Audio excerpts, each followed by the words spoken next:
নমস্কার বন্ধুরা, আমি দেবিকাস হোম কুকিংয়ে আপনাদের সবাইকে স্বাগত।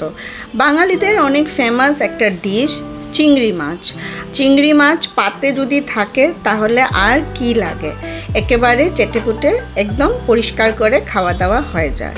আর সেটা যদি হয় চিংড়ি মালাইকারি তাহলে তো কোনো কথাই নেই। চিংড়ি বলতে প্রথমে আমাদের চিংড়ি মাছের মালাইকারিটাই কথা মনে পড়ে। তাহলে জেনে নিন কিভাবে সহজেই জিভে জল আনা চিংড়ি মালাইকারি বানাবেন একদমই কম টাইমে আর অনেকটা টিপস অ্যান্ড ট্রিক্স নিয়ে আমি এই ভিডিওটা স্টার্ট করছি। চলুন কি লাগে দেখা যাক। আমি এইখানে নিয়েছি চিংড়ি মাছ, ওটা ছোট চিংড়ি মাছ নিয়েছি 15টার মতন, আপনারা গোলদা চিংড়িও নিতে পারেন।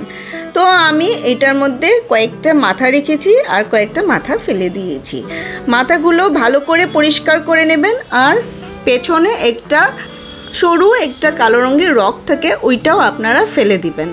তারপরে এটাকে আমি লবণ আর হলুদ দিয়ে আমি এটাকে ভালো করে মাখিয়ে রেখে দিচ্ছি। তারপর এটার জন্য আমি একটা পেস্ট তৈরি করব।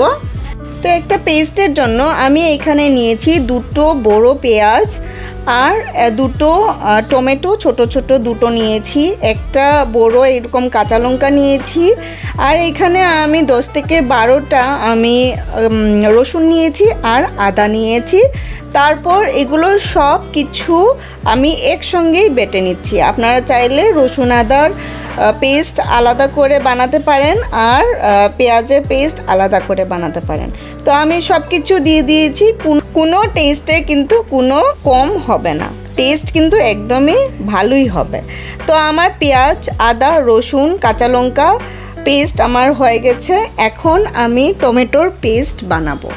তো আমি গ্রাইন্ডারটা না ধুয়েই এটার মধ্যে আমি টমেটোগুলো দিয়ে দিলাম, দিয়ে এটার আমি একটা ফাইন পেস্ট বানিয়ে নিলাম।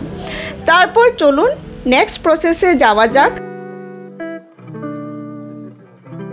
প্রথমে একটা কড়াই বসিয়ে দিয়েছি আর তারপর ওটার মধ্যে আমি সরষের তেল দিয়ে ভালো করে আমি সরষের তেলটাকে গরম করেছি। গরম করে আমি যেটা মেরিনেট করা চিংড়ি মাছ আছে ওটা আমি এটার মধ্যে সবগুলো দিয়ে দিলাম।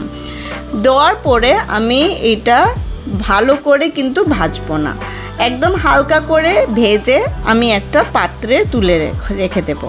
ভালো করে যদি আপনারা কড়া করে মাছটা ভাজেন তাহলে কিন্তু চিংড়ি মাছ পুরো শক্ত হয়ে যাবে আর একদমই খেতে ভালো লাগবে না।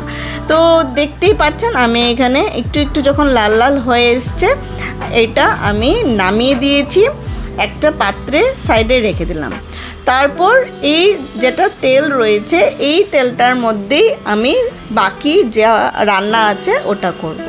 তো প্রথমে ওই তেলটার মধ্যে দিয়ে দিলাম একটা তেজপাতা, একটা একটা দারচিনি, 2টো ইলাইচি আর 2টো লং। তারপরে এটাকে আমি এই তেলের মধ্যে একটু সময় ভাজবো। ভেজে আমি এটার মধ্যে যেটা পেস্ট বানিয়ে রেখেছিলাম ওটা আমি দিয়ে দেব।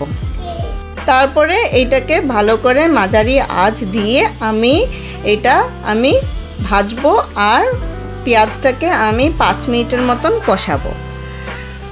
কষাতে যখন পেঁয়াজটা একটু ভাজা হয়ে যাবে তখন আমি এটার মধ্যে দিয়ে দিব টমেটোটাকে একবার ভালো করে পেঁয়াজের সাথে আমি নাড়িয়ে চাড়িয়ে মিশিয়ে দিলাম।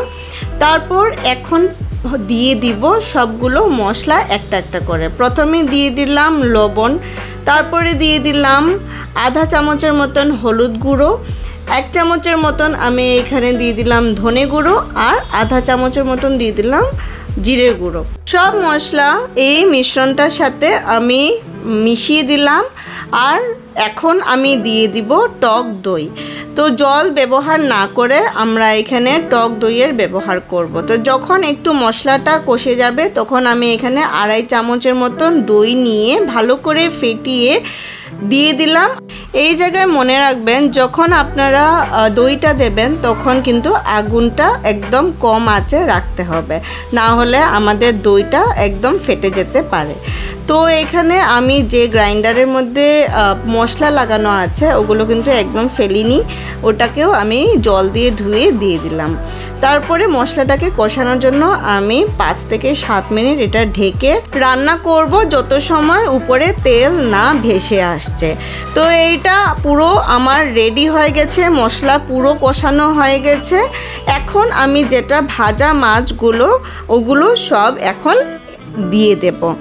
তো সাথে আমি বাটির মধ্যে যা তেল মশলা লাগানো ছিল ওগুলো আমি দিয়ে দিলাম, কেন কি ভাজা মাছের তেলের স্বাদটাই অন্য থাকে, তো এইগুলো ওয়েস্ট একদমই করবেন না।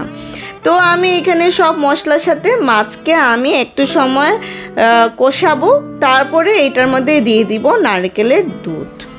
নারকেলের দুধ দিয়ে আমি ভালো করে মশলা আর মাছটাকে একটু সময় ফুটতে দেব। তো যখনই আমার পুরো নারকেলের দুধটা ঝোলটা পুরো একদম ফুটে আসবে তখন আমি এটার মধ্যে দিয়ে দিব গরম মশলা। তো গরম মশলা আমি আধা চামচের মতন ব্যবহার করছি, বেশি গরম মশলা আবার ব্যবহার করে নেবেন না, না হলে পুরো মালাইকারির যেটা টেস্ট আছে ওইটাই পুরো নষ্ট হয়ে যাবে। লাস্টে আমি এইটার মধ্যে একটু খানি চিনি দিয়ে দিলাম, চিনিটা দিয়ে আমি ভালো করে মিশিয়ে তারপরে লাস্ট আমি টেস্ট করে দেখলাম কি লবণ টবণ সব ঠিক আছে কি না। তো একদমই পুরো পারফেক্ট লবণ ছিল, তাই বলে আমি এখন আঁচটা বন্ধ করে দিয়েছি। বন্ধ করে এটা 2 থেকে 3 মিনিট একটু রেস্টে রেখে তারপরে আমি সার্ভ করে নেব। তো এইটা আমার রেসিপিটা হয়ে গেছে। আশা করছি আপনাদের আজকের রেসিপিটা ভালো লাগবে।